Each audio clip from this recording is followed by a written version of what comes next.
Good morning students. आज हम इस अवधि में चौथा जो पद है यहाँ पे कौन सा, बरसात की आती हवा। बरसात है, बरसात यानी कि बारिश।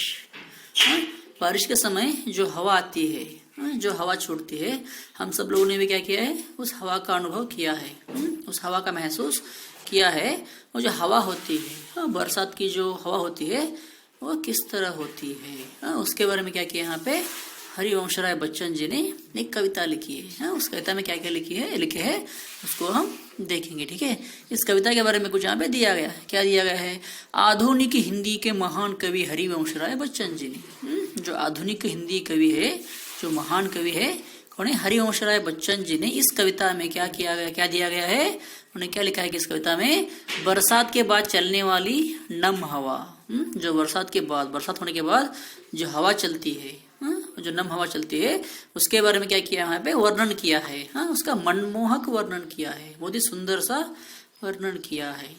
बरसात के बाद चलने वाली हवा धीमी कैसी होती है, बरसात होने के बाद जो हवा चलती है वो कैसी होती है, वो धीमी होती है, और मस्त करने वाली, सभी को, सबके मन को एक आनंद देने वाली, मस्त करने वाली, डालियों पत्तियों को लुझान वाली, जो डालियां पत्तियां होती है उनको लुझाती है, उनको हिलाती है, लुझाने वाली, और मन में उमंग, और दिल में संतोष और आनंद भरने वाली होती है।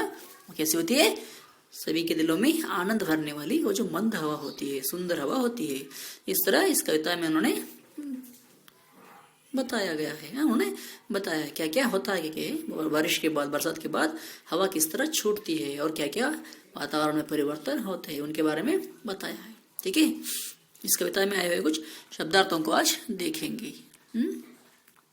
देखिए कौन सा है, पहला मंद, मंद यानी कि धीमी, स्लो, मंद हवा यानी कि धीमी हवा, स्लो एयर। मदमाती यानी कि मस्त करने वाली, एक्साइटेड करने वाली यानी कि मदमाती। डाल यानी कि ढलान, स्लोप बोलते हैं, इंग्लिश में स्लो बोलते हैं। शिखर यानी कि पर्वत की चोटी यानी कि पीक, चोटी यानी कि पीक, पर्वत की चोटी, शिखर यानी कि पर्वत की चोटी।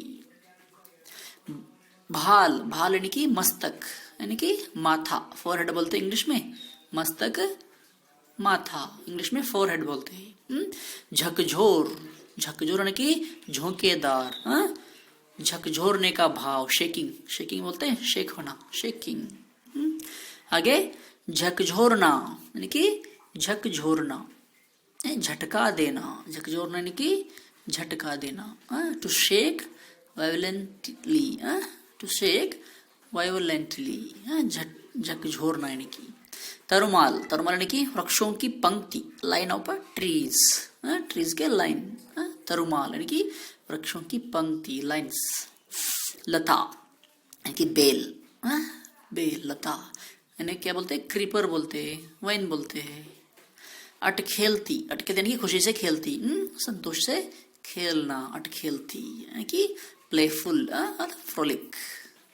इटलाती यानी कि नखरे करती, नखरा करते हैं, अफेक्टेडली, इंग्लिश में अफेक्टेडली बोलती है। आगे शून्य यानी कि एकांत, अलोन। आगे सरसाती यानी कि सरस यानी रसपूर्ण करती, इंग्लिश में प्लीजेंट बोलते हैं, प्लीजेंट बोलते हैं। क्या है, इस कविता के कठिन शब्दों के अर्थ हो गए, शब्दार्थ हो गए। ठीक है, जो कविता है यहाँ पे, बरसात की आती हवा। ठीक है, आज इतना काफी है, कल की अवधि में हम इस कविता को पढ़ेंगे और इसका भाव देखेंगे। ठीक है, ओके, इस कविता को आप लोग घर में 2-3 बार पढ़ लीजिएगा। ठीक है, धन्यवाद।